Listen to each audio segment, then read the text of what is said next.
Assalamu alaikum. Well, in this video we are going to continue our chapter about powers and radicals.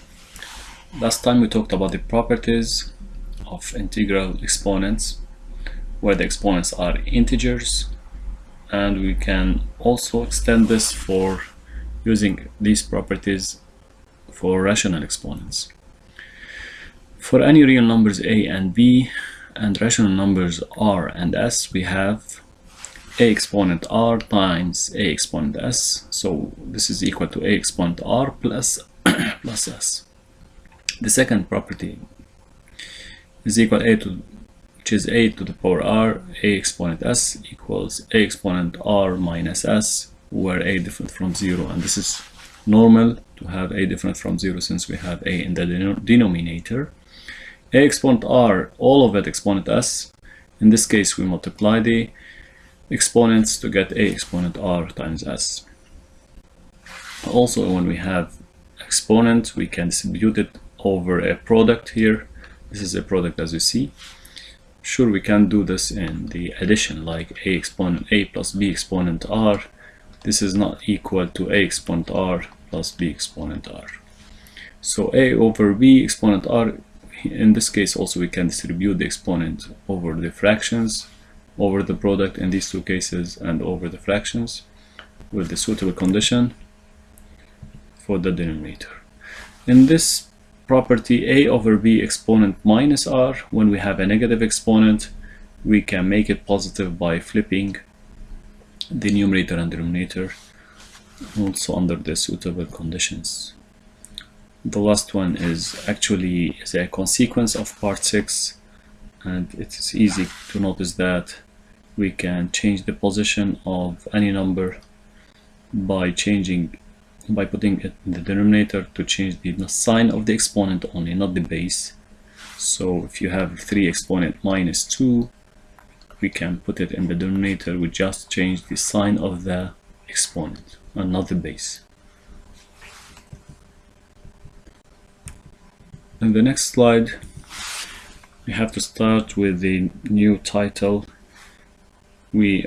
At the end of this, we will be able to solve equations like x squared equals, let's say, any positive number 5, and the more advanced than this, solving equations like x cubed equals, let's say, 8. We have to find x, and with powers more than 3 we will see how. Okay. Now let me remind you by something, you should know it. We all know that 3 squared is 9, and also minus 3 squared is 9. Be aware about the square here is the square of minus 3 together with the minus. It's not like minus 3 squared, which is, as you know, here the square is for 3, just 3, so it will be minus 3 times 3, which is 9. But minus 3 squared, it's minus 3 times itself, which is plus 9. So as we know, the square of two numbers is 9. These numbers are plus or minus 3. In this case, we say that 3 and minus 3 are the square roots. Why they are square roots? Since we are squaring the bases, which are 3 or minus 3, to get 9, the same number. In this case, if we have to solve equation like x squared equal 9, here the unknown is the base, as you see, then the roots or the solutions of this equation are 2 solutions and not just 3. Most of the students usually commit this mistake by saying that x squared equal 9, so x equal 3. This is partially true, but the second solution is negative 3. So we have to say that there are 2 solutions, x equal 3 or x equal negative 3. We can generalize this also by seeing another example. Similarly, we have 2 exponent 4 equals 16 and negative 2 exponent 4, which is even, as we said before. This is even, that's why we get minus 2 exponent 4 equals 16. And in this case, we say that 2 and negative 2 are what? Are they the square roots of 16? Here we have exponent 4. We are not squaring, so we are raising it to the power 4. In this case, we say that 16 has two fourth roots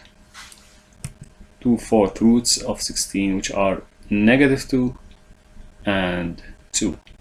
That's why when we need to solve the equation x exponent 4 equals 16, x exponent 4, so this is even, as you see. So you have to bear in mind that x can be either positive or negative. In this case, the fourth roots, the solutions of this equation will be 2 or -2. And there is a certain notation for doing this. In the previous example, if we go back to the previous example, there we say usually x is, we write it like this, square root of 9, which is already 3. So 3 is the square root of 9. Or we can read this radical as square root. This kind of radical is square root. We talked about this previously when we write this kind of radical. The index here is, when we have nothing here, the index actually is 2, but usually we don't write it. And the second root is negative radical 9, or negative square root of 9, which is -3. But directly we can, if we know the answers, we can directly put 3 or -3 without writing the radical notation. In our case here also we can do it, but in different case we said that here we are raising to the power 4. That's why we have x is not radical 16. It will be the fourth root. So radical is root. Fourth root. Fourth, yeah. This means that the index, the order of the radical is 4. Fourth root of 16, or x is negative fourth root of 16. Here, fourth root of 16, we talked about this. You may use calculator or scientific calculator to calculate this, to get the answer of this, but we can think about it in this way. Look, fourth root of 16. 16 is, as you know, you have to think about a number who's with the power 4, and this number is known as 2 exponent 4. This means that 2 exponent 4 raising to the power 4, or raising radical fourth root of this number, means raising it to the exponent 1/4. We recall that nth root is actually raising a number here, a the exponent 1/n, not to n, 1/n. Exactly like in that case when we have square root, so it's actually raising the base, the radicand, to the exponent half. And here, raising to the exponent 1/4, we get what? We will get 2. That's why we have this as one of the solutions. The second solution is x equal negative. Similarly, we can do the same calculation and we get -2. Okay. If it is not reducible, so we have to leave it, like fourth root of 5, which is irreducible. So in general, if we have a is a strictly positive real number and n is a non-zero natural number, you know what I mean by natural number, are the numbers that are like 0, 1, 2, 3 till infinity. And when we have, considering this equation, x exponent n equal a, n, as we said, n is something like 0, 1, 2, etc. If n equal 2 in this case, so we have the equation x squared equal a, and a is positive, then how many solutions do we have? We have actually 2 solutions, and the solutions are called what? Look, this is the squaring, so the solution will be square root. So this is the square root of the second side, the right side of the equation, which is, we can write it like just radical a without writing this notation, this index, or negative radical a, or the square root of a. In general, this is always true. Only if a is positive. But what if a, and this is an example as we said, if a is negative, like in this case, x squared equal negative 4. So think about it logically. Here we have this to square something, square a real number. X is a real number. X is any real number. We are looking to find x. We are solving for x. So what real number? What real number do we have? If we square it, we get negative 4. Negative 4. So squaring and negative, this is impossible, as you know. So we say just impossible, and this equation has no real roots or no real solutions. There is no real number whose square is negative 4 simply.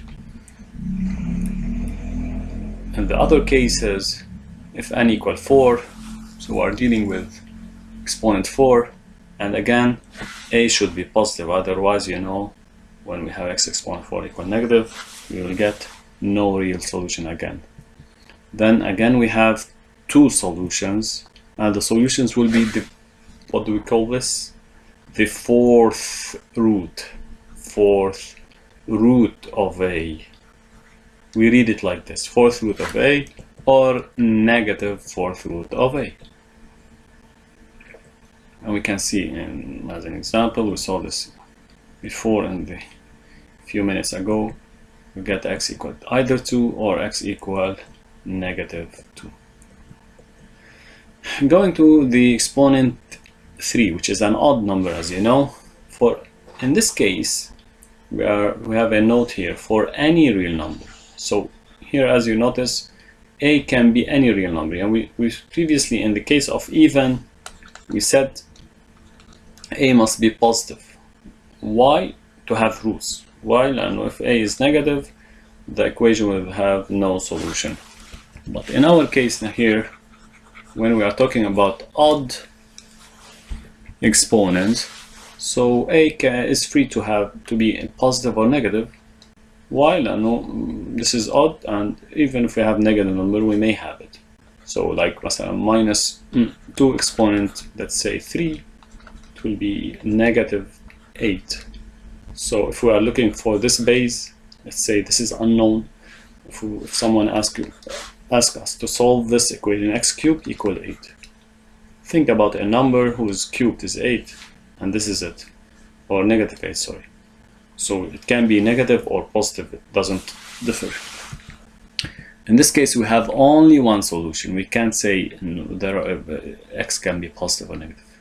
If a is positive, so x is positive. If a is negative, x is going to be negative. Like in this equation. So x equal, look, you may think about it like this.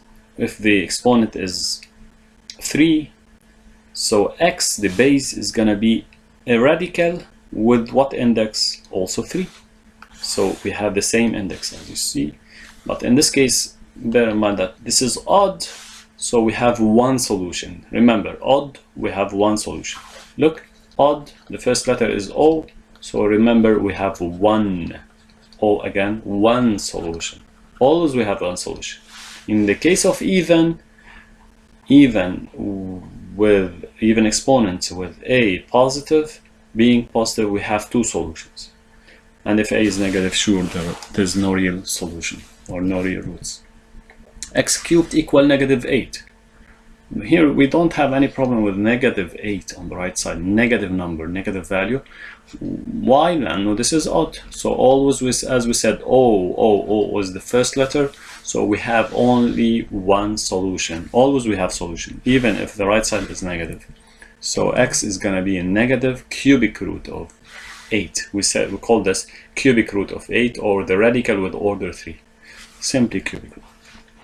And this will be in negative 2. We can use this by calculator, we can work it, we get negative 2. X cubed equals 64. Again, odd. I don't care about the sign of this, of the right side, after isolating the powers, the powered number. We get x equal cubic root of 64. This will be 4. This is another example of raising the exponent to more than 3, which is 5. for any real number, again, why any real number? As we said, like in the case of cubed, x cubed, since this is odd, again we say we have one solution, but the solution is gonna be x equal not just radical, the ordinary radical, the square root. No, the radical will hold an index exactly the same as the exponent of the base, the unknown base. That's why x equal fifth root of radical, fifth root of a, sorry. X exponent 5 equals 32, then x is gonna be x equal what? So x is gonna be the fifth root of 32, which is actually 2, and this is the explanation of this. We can do it directly using calculator. So it's good to understand the details of calculation.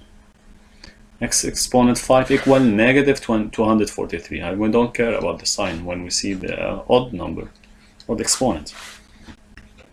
Then x is gonna be fifth root of negative 243, which is actually nothing but it's minus 3 exponent 5. Here, as you see, I intended to put the minus under the radical. So there is no problem with this radical, this kind of radical, whose index is odd.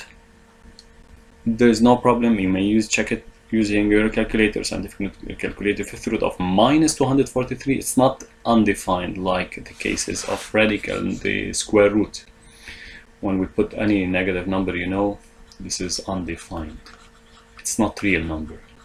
But in the case of index, odd index, like cubic root of negative 4, it exists. It's a real number. It has a decimal number. I don't know, but we can use calculator. Or fifth root of negative, let's say negative 32, which is negative 2. Okay.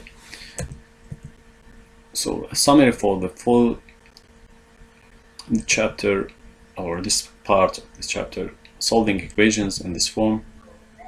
So we have to look, first thing you have to look for it is having the power on the left side isolated without any number after or before it, and you have to look for the n and the exponent. If it is even, you have to consider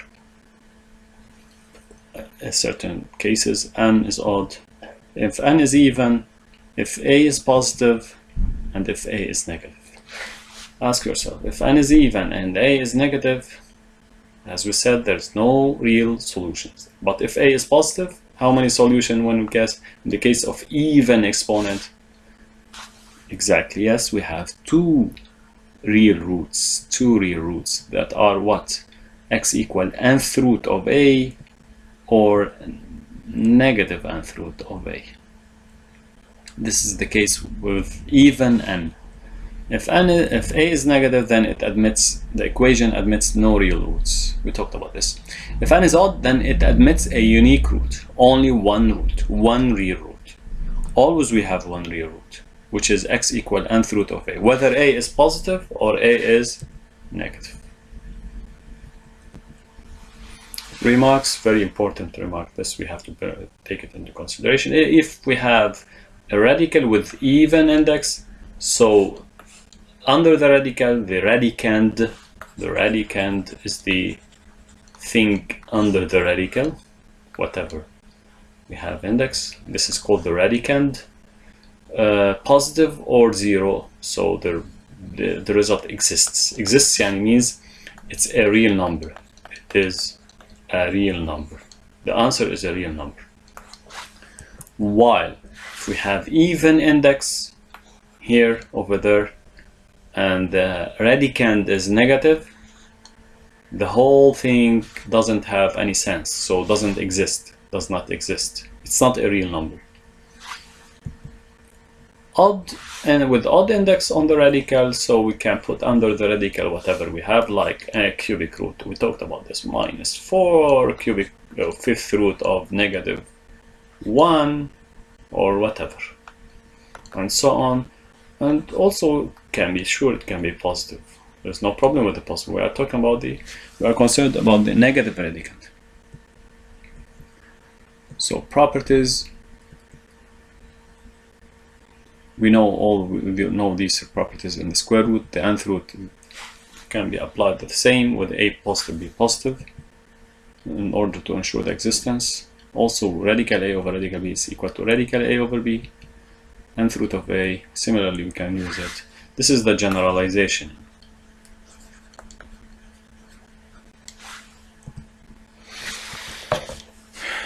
Nth radical a exponent nth radical a exponent n, and nth root of 1 over a, it's actually 1 over nth root of a. Why? Since it will be nth root of 1 over nth root of a. Nth root of 1 is always 1, whatever n is.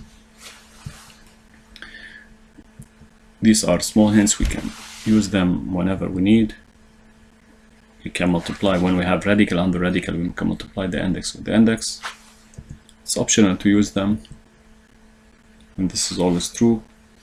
We can understand this from the fact that this is equal to nc exponent 1 over the index, which is mc.